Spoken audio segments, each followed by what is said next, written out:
Hello, computer. This is Hello Computer, a series of interviews carried out in 2023 at a time when artificial intelligence appears to be going everywhere all at once. Our first interview is with Marisa Tschopp, who researches AI from a psychological perspective with a particular interest in the ethical implications as it is introduced to society. My name is Marisa Tschopp. I am a human AI interaction researcher at Skip AG, which is a cybersecurity company based in Zurich, Switzerland. As a psychologist, I look at how humans interact with machines, and I look at the ethical implications thereof. When did you first realise that machines could think, or people were trying to make them think? What's your earliest memory of that? Apart from some of the movies I watched, it was actually, many years ago, or some years ago, when I was in a university in Zurich, and it was when someone from IBM came over and introduced the Watson. So that computer that won against humans in Jeopardy, the game. And I have to be pretty honest, as a psychologist, I wasn't very keen to technology, and that was not so much of a thing when I studied. But I thought, that was pretty cool. I thought that was all cool. That, wow, there are these people building these cool machines. And I was, I could totally feel my mind wandering off at all the things that Watson could do for me. But what happened then, it was basically but that was not what triggered, my wish or my idea to go into the field. It was actually when I started to look around and looking at the people next to me, they were all, you just simply see kind of the fear, the concerns in their eyes. And it was mostly teachers. And they were like, I could tell that they were thinking, okay, well, how am I going to teach my students if knowledge gets obsolete? And, will I be replaced, and all these kinds of things. And it was super bizarre. And as a psychologist, I want to study humans. So it was basically that point in my life that triggered my story, and really wanting to understand, okay, why are all these people so scared? Or on the other side, why are they so enthusiastic? What triggers our, fears or hopes within this field? And so let's bring things up to present day then, or the last few months. So let's quickly just go through what's happened in the last 8 weeks. So OpenAI releases the paid for version of OpenAI, so version 1.0. Within weeks, GPT-4 is out to improve on that. Within the same amount of time, Bard launches, and Bill Gates goes on record to say this is bigger than the graphical user interface. Trump photos go viral. Sparks of AGI appears in a white paper a few weeks ago, and all of that happening in 2 months. What has happened to the world? What give us some handle from a psychology perspective. What has happened, or what is happening? The past months or weeks have been just extremely intense. Usually in the past, it was more the AI researchers or the practitioners that were overwhelmed with all these news about AI and whatnot. But I think what changed everything is the scale, like the mass that is now talking about AI. You can hear it in the radio every day. My mother comes up talking to me, "Hey, Marisa, what is this Chachi Beauty thing now? Can you write a letter for me?" And I think the huge scale at at who's getting touched by this now, even who with zero expertise in AI, that changes just everything. And this is the major, not much has happened in terms of technological breakthroughs. I mean, of course it did. I'm not going to talk about this now, but it's just a matter of scale, which is just so intense now to deal with. And that is overwhelming for many people. Lots of information overload. Media does not know how to portray these things because they don't know better. They don't know much, and or may not know enough to, how do we talk responsibly about these things? People are just getting faster and faster, and the tempo is just, they're just, peace is just immense, and everybody's, FOMO. I don't want to miss out on the game. I don't want to be left behind. These are all the things that get triggered, and the faster things run, the faster things go, the more fear the people have that they are missing out on stuff and that they get left behind. From a psychology point of view, what happens when individuals or groups are overwhelmed without any respite? What happens to people that are overwhelmed in that way? The most common reaction is that people just retreat and they would, just not, okay, I don't want to be part of this. I'm just letting go and let the other people do that and shift away the responsibility of, I just don't care. Let the other people deal with that. I think that's a very, that's just basically a measure to protect also yourselves, and you have lots of other things to do in your life and to deal with, right? Yeah. And so that's the one thing that you just retreat and do nothing when you are overwhelmed, or you go right into battle mode and try to be on top and the first and battle take on every battle that comes up. So what we're saying there is that the reaction is possibly either a retreat or an offence, but there's very little in the middle. People are going to find it difficult to process this as normal because it isn't normal. It's all entirely new. So does that sound accurate, that we're seeing the extremes of reaction? Well, it's possible, but I think it comes with a lot of effort to say, come on, let's slow down. Let's look at this from some other perspective. Let's try not to be contagious by this pace, try to get your own pace with it and try not to be affected. It's really hard. Yeah. So, Marisa, tell me, what's your opinion? Should we stop all research for 6 months? That seems to be the call that's going around at the moment, that we should stop all research for 6 months. Would you agree with that? But with that particular statement, no. It really depends. I think, of course, there are lots of... So I do understand the intention of the AI letter to kind of pause this pace. I think just thinking about the intention, I think that's a brilliant idea.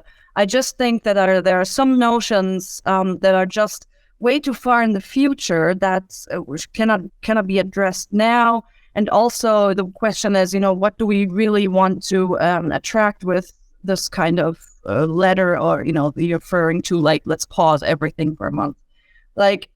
Really hypothetically, I think, if we just step back for a second and invest half a year just looking at privacy rules and auditing stuff, I mean, that would be great. But even then, half a year is not even enough. So I do like the intention, though, bringing down the pace to ensure better quality of systems, of things that go onto the market, and to make sure that things are safe to use and good to use for our society and for individuals. In your TED Talk, and in the talks that you've talked, I've seen, you have talked about some of the dangers of being replaced by algorithms. And is this true? I mean, is it inevitable? Are we all going to be replaced by an algorithm at some point? I mean, these current state at the moment, that's understandably, it's very overwhelming, and we kind of believe, that we have no control in what's happening. But I think that's somewhat wrong, or at least we have to start believing that we are the people in power, that we control the algorithm, that we decide what tasks shall be replaced by an algorithm. And of course, it's not always that easy. And of course, that especially those in power who use the algorithms that will, that have certain effects. But in the end, I mean, to long story short, I do think we have to claim our power and, also stand against technology that won't do us any good as individuals or as society. So I think that's the idea behind it. And who is the we in that, Marisa? I mean, what groups, what individuals, what companies, what organizations should be taking the role? In this case now, I was really more talking about the individual, like those people who don't know tech, like those people who don't live in, don't work in politics or as a researcher.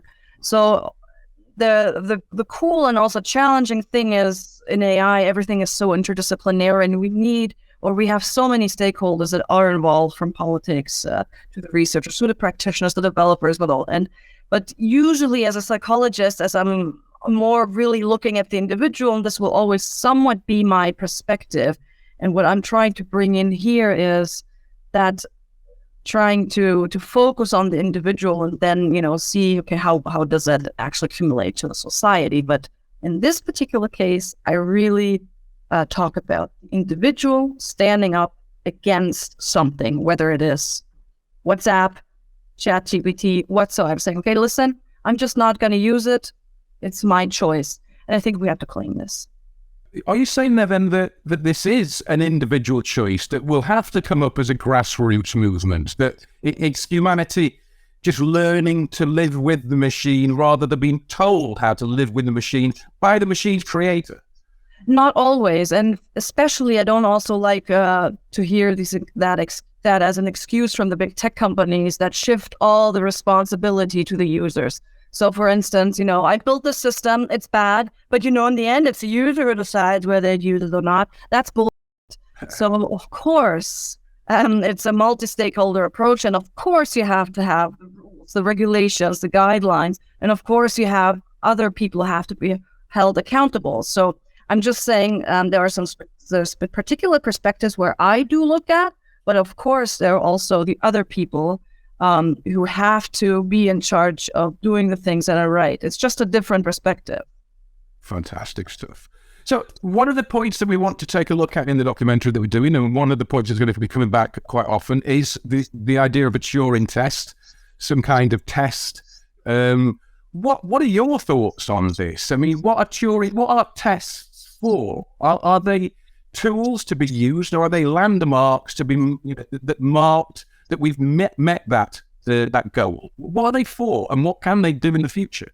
To be very honest here, I have a little bit of a different maybe approach to the Turing test. Also, it's not like I would say the biggest part of my expertise, but also let me say this: I see the Turing test as something very technical. I don't put a lot of emotions into that.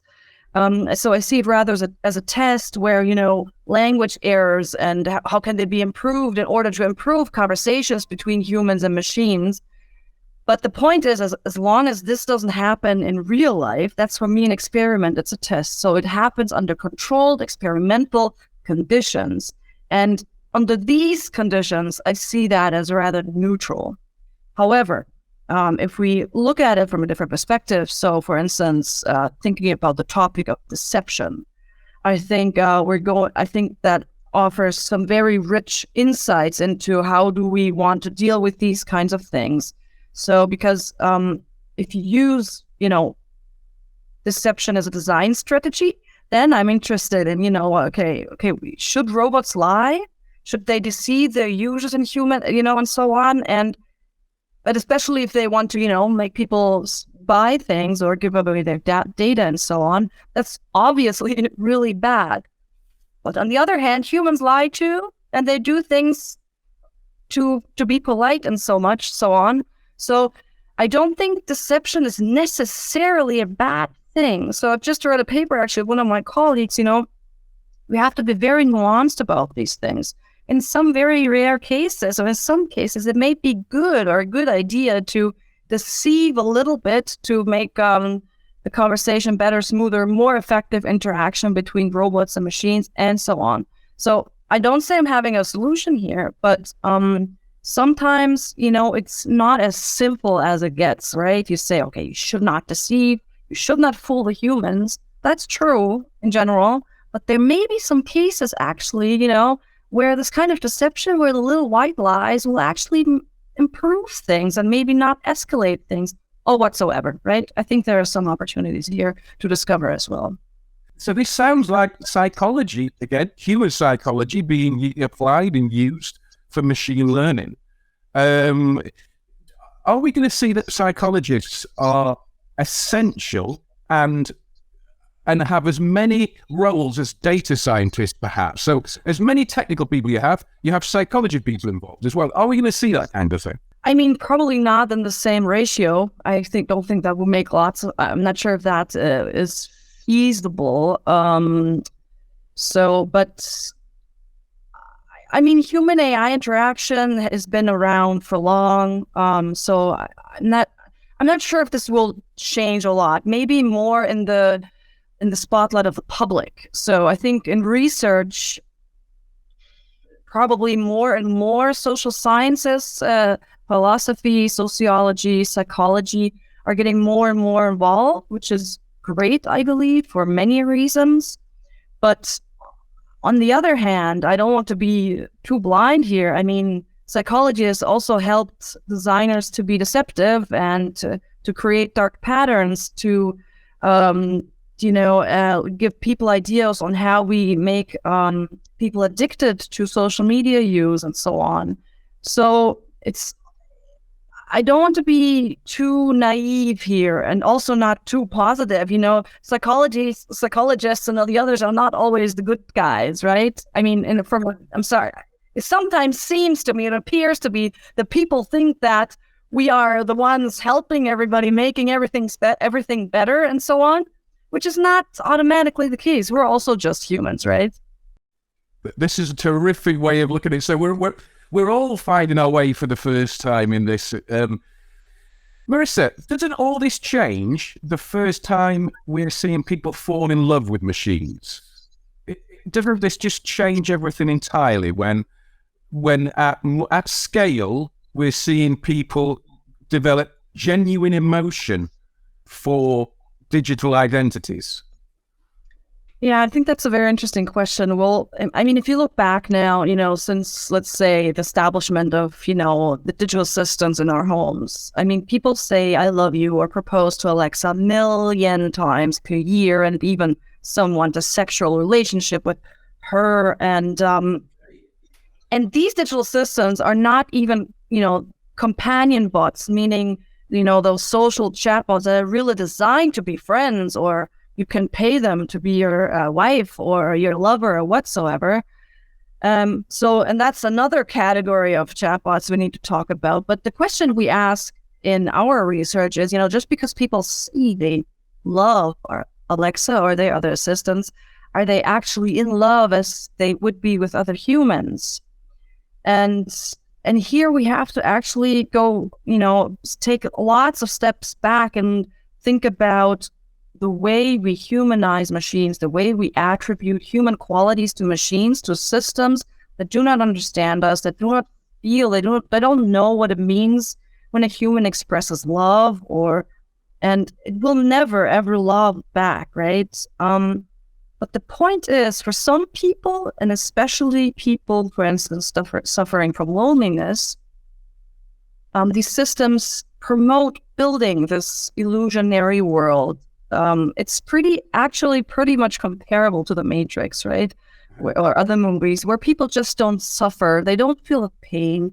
They don't have, they don't have the emotional roller coaster that they have with real humans, but they also don't thrive. And I'm pretty sure that this will have negative effects on real life. It will make things even worse, and it will spiral down to that kind of Matrix scenario where we get even more lonely. And that is actually not the intention or the original intention of what it should be. Is this the enfeeblement argument that I'm hearing, that if we don't take action and we just retreat, eventually and quite soon, the machines are making all the decisions for us and we are being very passive to that? What I'm reading is that kind of loss of power is a very real threat in the foreseeable future. It could be. I think it's unfortunately or fortunately not that easy. So there are many things that contribute to the puzzle, from the culture we're living in, the political system we're living in as a huge influence, the education we have, the resources we have when it comes to healthcare, our social system, our parents, the way parents interact with us when it comes to human-machine interaction or systems or social platforms whatsoever. But coming back to your question of love with AI specifically, or our relationships in general with AI, could also be just friends, so to speak. I think overall, while the majority of people would not suffer from broken heart by Alexa or losing a friend or whatsoever, but some do, and some will suffer. And these are particularly vulnerable, and we must find ways to protect them and to help them. Do you think enough steps are being taken to do that at the moment? To protect those people, or to find those people, to identify these things? It's really hard to answer this question. I do think all eyes are now on Europe and the laws and guidelines and so on. However, this will take a lot of time. A lot of damage may have already been happened. I just read about the news of the death by chatbot now this year, basically, which was also predicted by Gary Marcus last year. So, although I kind of also fear that these kind of sketchy headlines sometimes also interfere with the discourse on a very scientific level, it's just, the problem is not that we're not doing enough. I think the problem is the difference in pace. So the technology evolves so fast that the individual cannot adapt, but also the political system and our social system cannot adapt to this pace as quickly as we want to. And this gap kind of is, the huge problem we're facing at the moment, and which is also one of the reasons probably why people want to slow down the pace so that we can somewhat follow up. So again, something I like to support, although there are so many things in this letter, or the idea that is just unfeasible, not pragmatic, and something that will not happen. I'm curious as to, we're talking about, the company's called OpenAI, or a company is called OpenAI. Mm-hmm. We're talking about things being open and straightforward access. But my understanding is that large language models is built on the public internet or databases that have been created by us, and with I didn't check a box that said, please take my internet history and create a new digital identity. So I haven't given my permission for that. I'm interested in having a conversation with somebody about giving my permission, but it seems that the horse is bolted, hasn't it? It's already been ingested. The entire thing is already there. Yeah. So if large language models are basically us boiled down to data, why are we then being forced to pay for it back it with big tech? I kind of want to say that's just simply the way it goes. I'm sorry, now I'm being cynical, but I think the best example is when we look at, the artists, the people who put their pictures on the internet, and people train their models on their work. And I think because it just makes a thing so visible. And here you really have the artists, even though they have their watermarks on it, or they have it on Instagram, they kind of think, they're doing just some promotion, or they have it somewhere safe and probably don't want the money to, put a patent on it or whatsoever. And I think here it gets really visible that, these pictures or the programs, they simply do, kind of steal their work. And I kind of think of it like, why don't we just respect people's work even on the internet? So it seems like the internet is some kind of limbo zone where you just can't go in and grab everything you like, whether it's research, scientific knowledge, pictures, people, whatever it is. And that's kind of sad. And it's also basically not the case. Not so much, I guess, not so much. You could easily attribute, okay, this work was inspired by, just as we do research, right? We reference people. That's what we do. But the point is, that has been kind of a tradition in the past. Everybody was training language models on Reddit and Twitter feeds and whatsoever. There's not, it's just the way it is. I think, though, the good thing about it now is that people get more and more aware of this, and we're thinking about how can we change the system. I guess it probably, maybe, apart from the ethical side of it, or the, respect side of it, so to speak. It's also, people got a lot of because the Reddit feeds were just bad, and the data which turned the data bad and made the language models bad. So at least there's also a performance reason why we should not use this kind of data. And companies also may now, despite from legal and ethical issues, more and more think about how can we get high quality data that are not only high quality, but also good in terms of other reasons. So I do kind of hope that we're going into some kind of direction, but then again, it's the race that now will lead to people scraping now as much information available on the internet now until the EU laws will come in. I heard many people talking about that informally to me in many examples, because they have to get everything they want right now, and it's just it's just the harsh reality of capitalism. Marisa, if that's what it is, then that's what it is. We have to be clear-eyed about this, but we also, I think, have to make sure that the governments and the national organisations are on top of this, so that they are keeping an eye on things. You mentioned art there, Marisa, and I'd be interested to hear your take on this. What happens when all of a sudden anybody can do the Mona Lisa, and all of those artists that felt a sense of validation because they could do the fine art now find that everybody else can do the fine art, but they know it's not the same. They know it's not the same. But what happens to society when all of a sudden everybody can please themselves with an infinite number of vaguely pleasing images? I think there are a couple of things you can discuss here now, but to maybe keep it on just simply one angle, so to speak, I think it may be also a matter of acceptance. So in the end, if people don't accept the product, it doesn't matter what kind of product you do, right? So I think it's quite plausible, especially in arts, depending on, things will remain niche, and when something is niche, then there are other emotional values that come along, the story behind the people, the story about their upbringing or whatsoever. And, there's so many other things that you have to consider, and that the emotional side of AI-generated art will somewhat be always a little cold and also niche. And people will love it. Some people will love it and some people will hate it. But in the end, for every product which is not a mass product, you will have to create a story around it. And this is what sells in the end.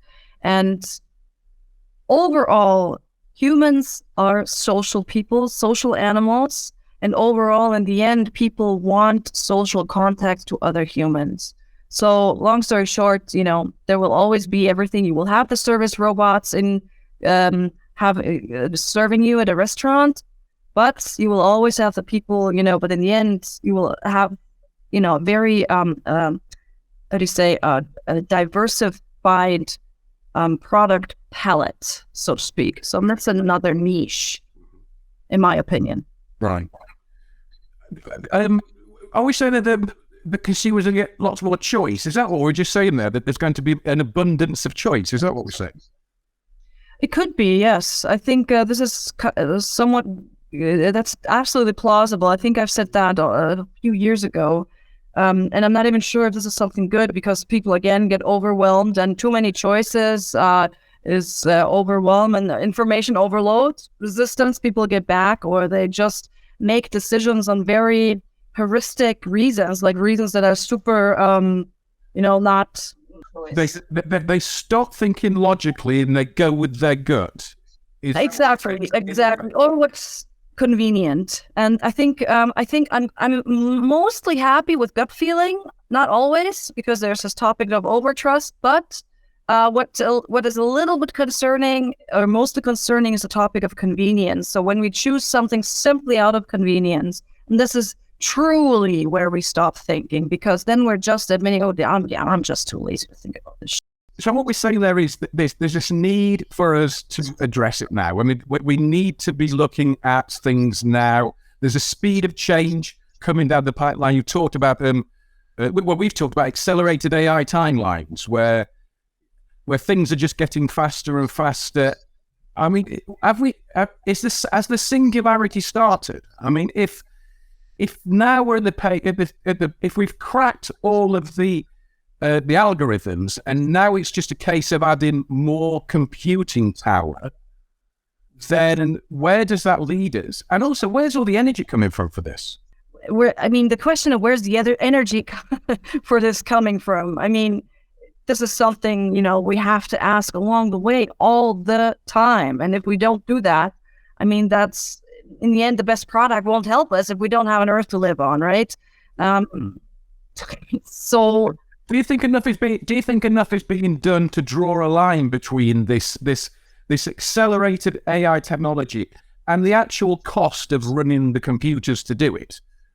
Are people just not drawing a line between them? I mean, when we hear that Chachi Beauty got more consumer users in a few weeks than WhatsApp and Facebook and Hotmail and these things, it was a great media story, wasn't it? That it got to 1 million users in 20 minutes or whatever it was. It's a great story, but that's a lot of computers. That's a lot of energy being used. And if we're now talking about how we can keep going with infinite choice and this can just make everything so much easier, but it's going to require all these new APIs, this is going to burn the planet, isn't it? Unless somebody checks the growth. Well, I haven't done the exact research on it. I'm not an inventor. I just also, like you, just read about it. And here I have to be completely, utterly honest with you. I do trust the researchers, the scientists working on this, people who are speaking up about, how much energy is used by, for instance, powering Alexa and so on. I remember there a good researcher, Atlas AI was, and then hopefully our politicians. I do, of course, think that we as users have to think about, okay, what's my part of it? I don't think sometimes it feels like there's not much we can do.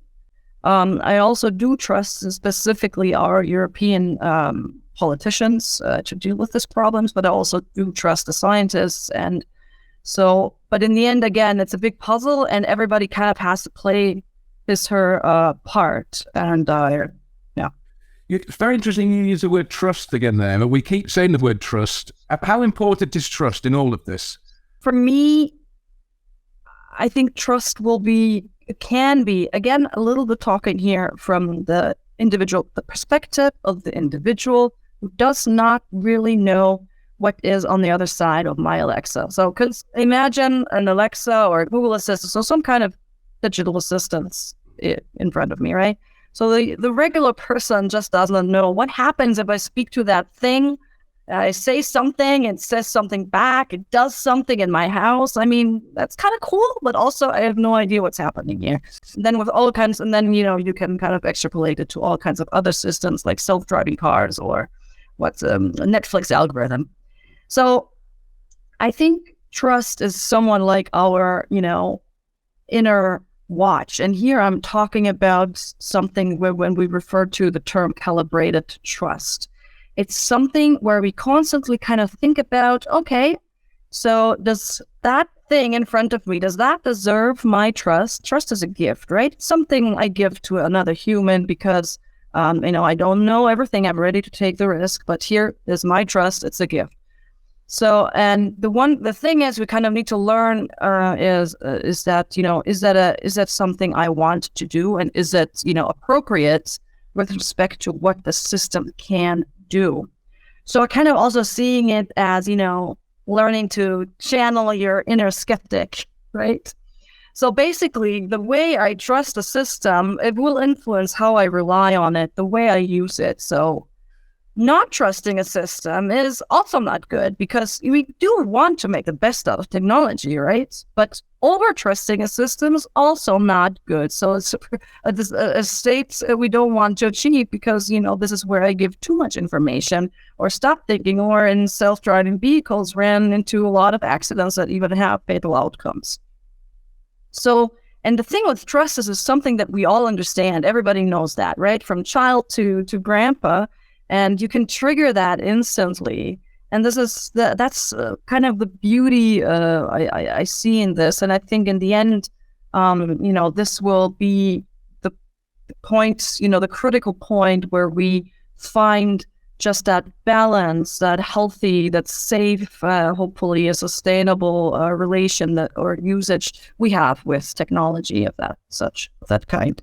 For good or for bad, a lot of people will be looking to popular culture for ideas of how to respond to this. And as I say, for good and for bad. So, what's your take on AI in popular culture? I mean, you said earlier about how you remember seeing it in films earlier. What films have stood out for you for good or for bad? I mean, there are a couple of films, but lately I really loved the movie Ex Machina or Ex Machina. I'm not sure how to pronounce it. And now I'm totally hooked on the 100. I'm scared it might spoil some people. How to say spoiler alert? How to spoil some people because it doesn't say that in the beginning. But now it's all over AI, and so I really am on it right now. Those two movies are great. Those series. I will be all over that one. I didn't know that the 100 was an AI one, so I will be onto that now. Okay, I won't tell you that. But I will recommend Debs.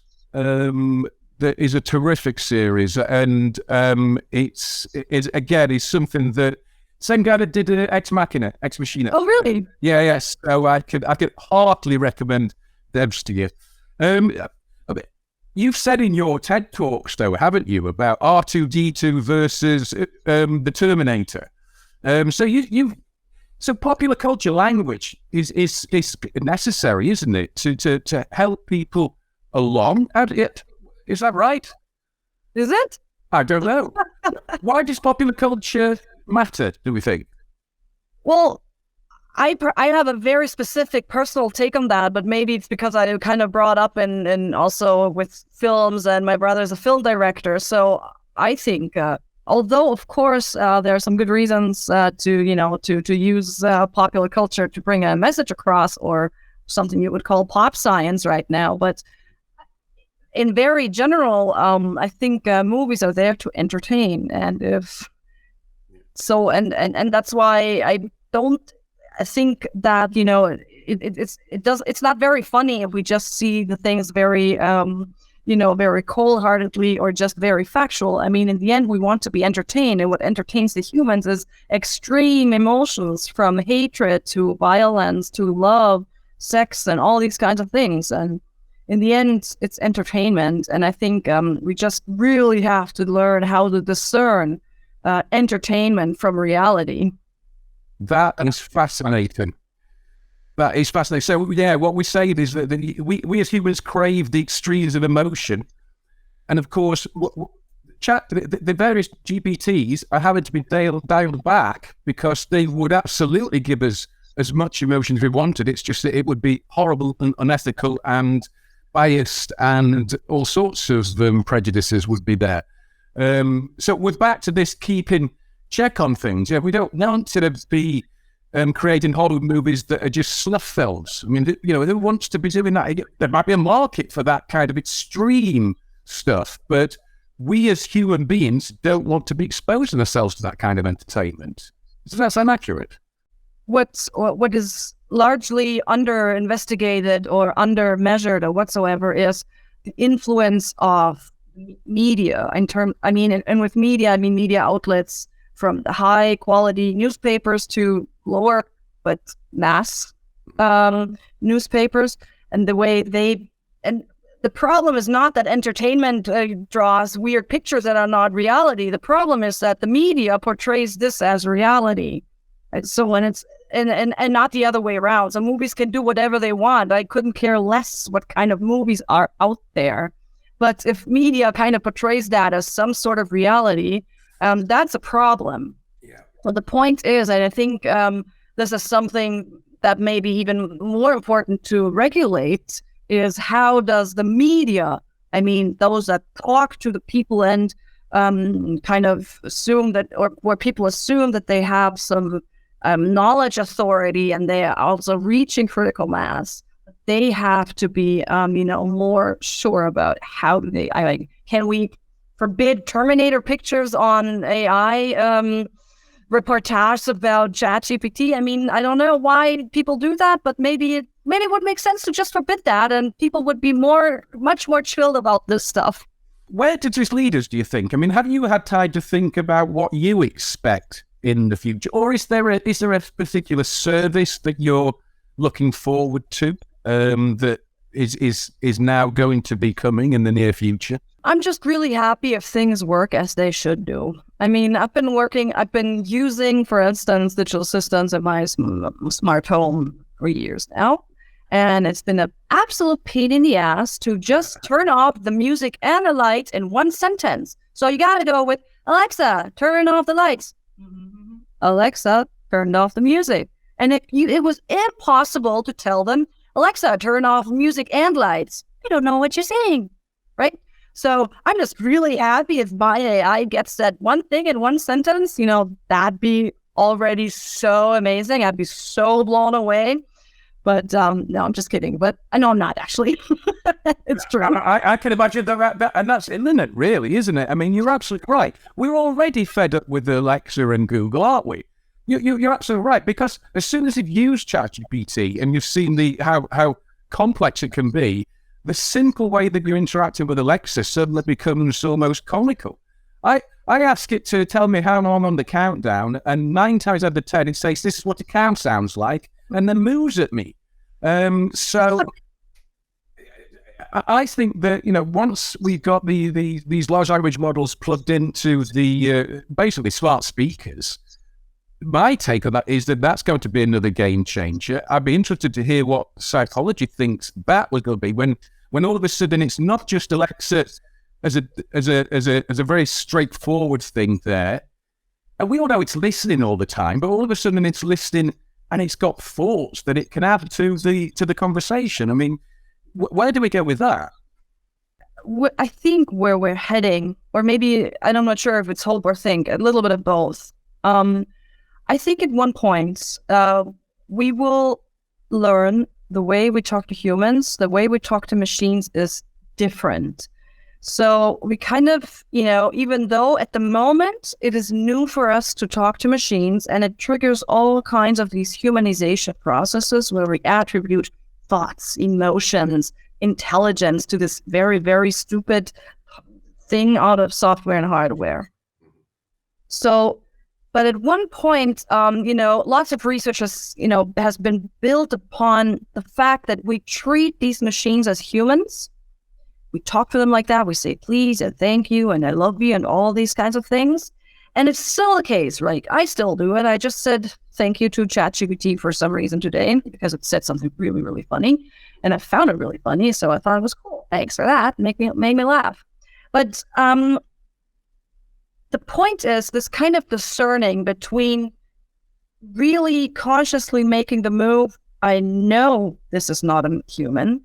I know the way I talk to it is either humanized, or I could just also simply stop that. But in the end, I think we will kind of build different scripts.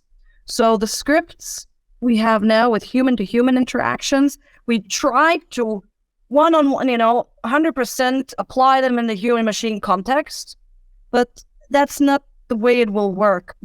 I think in the end, it will be that we will kind of create our own language with computers, which is very fully conscious of me understanding that this is a machine, the way I talk to it, and the way they talk back to me.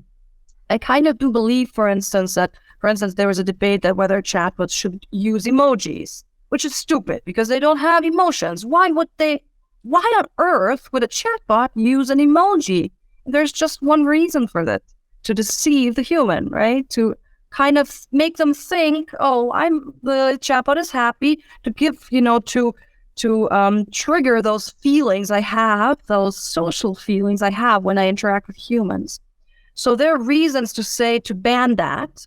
But on the other hand, I think it's not pragmatic. So I think, for instance, we could use, a rule where chatbots have their own line of emojis. They will always look like robots, for instance, so that we do have this humanized interaction, which is shown to be efficient and more joyful and so on, but still it's not deceptive. So it's still constantly reminding me that I am talking with a machine, and it's constantly reminding me that, okay, I have to be kind of careful here, right? Because in the end, every machine is simply a channel, a sales channel, or some other channel of commerce, because those people want something from me, whether it's selling me a product, whether it's my data, whether it's my subscription model, whatsoever.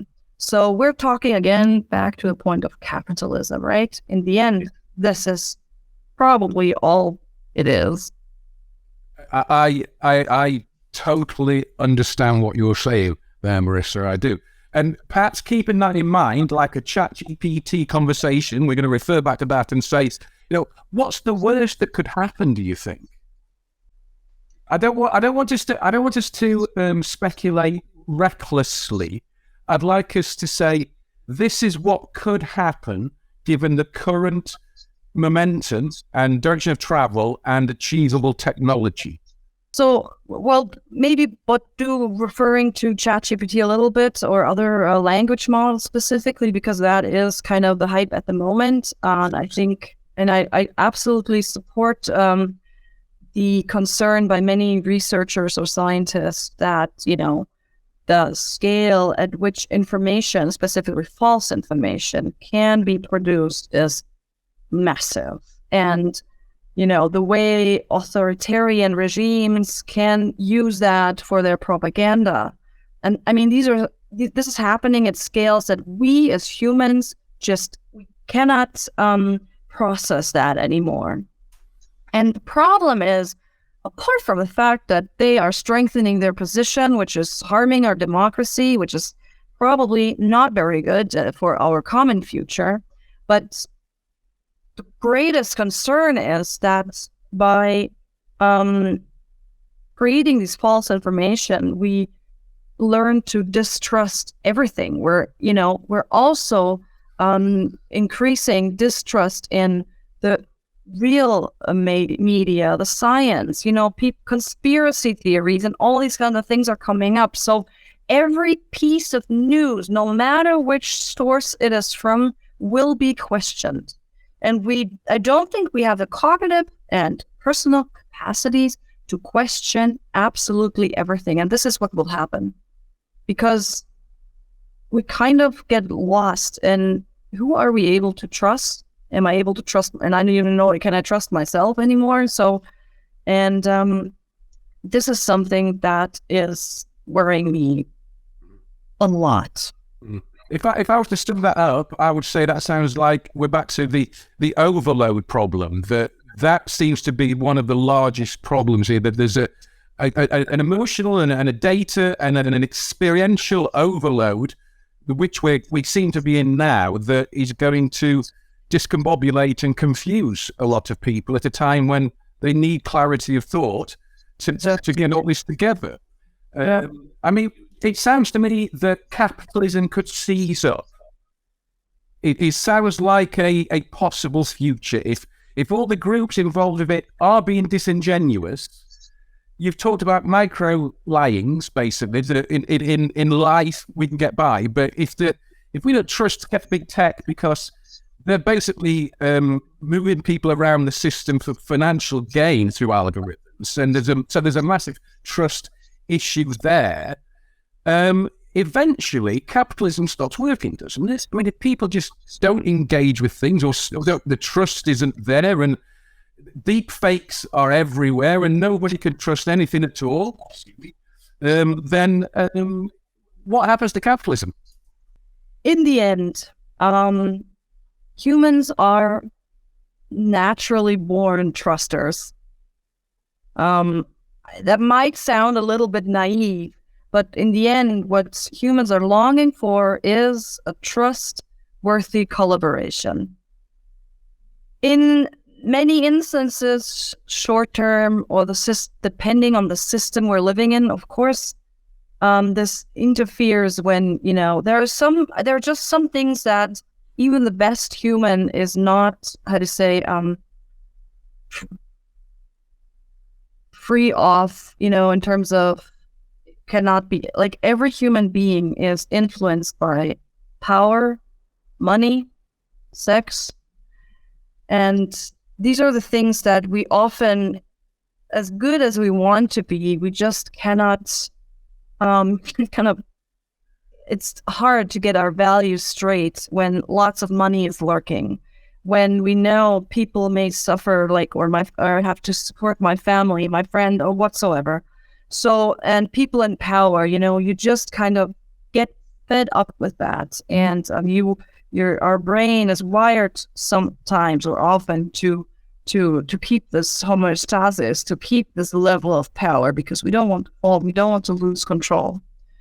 But yeah, long story short, I do believe though that the core essence is, again, our need for social interaction, for a peaceful social interaction.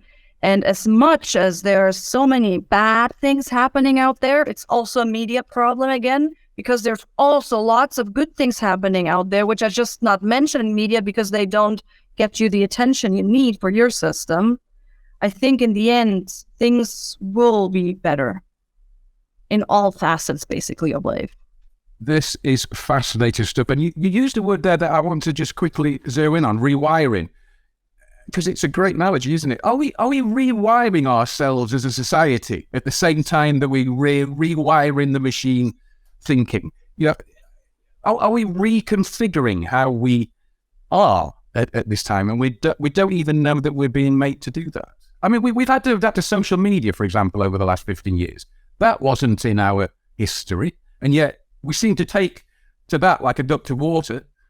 And so, yeah. Are we rewiring ourselves as a society? Rewiring takes a lot of time. As I said before, that, the pace of technology is just so much faster than our cognitive functions or brain evolves or whatsoever. So I do think we're kind of rewiring on a social level. Think about the educational system, right? I think about the way teachers or parents have to deal with these technologies, and how do they teach their kids or their students and so on. So I do think lots of things are happening on a systems level, so to speak. So I do think there are lots of things happening. On an individual level, I think it's a little bit harder though. I mean, thinking about, what am I really doing as an individual to, I don't know, have a good balance with social media, for instance, right? And I think it's also a generational problem, because I wasn't brought up with social media and a cell phone, so I had that when I was a teenager. But my kids, they see a cell phone, they see it, you have to imagine that. A baby sees a cell phone the day it's born. The first thing, the picture, I mean, that's crazy if you think about that. Yeah. So they will have a much different relationship to technology than we will have. And the problem is that we are, though, the ones who want to leave a legacy behind. We are the ones responsible for teaching or educating or working with them.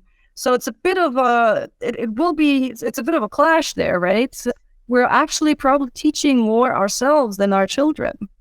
Subscribe to the Hello Computer channel here on YouTube to hear more interviews with experts as the world comes to terms with thinking machines.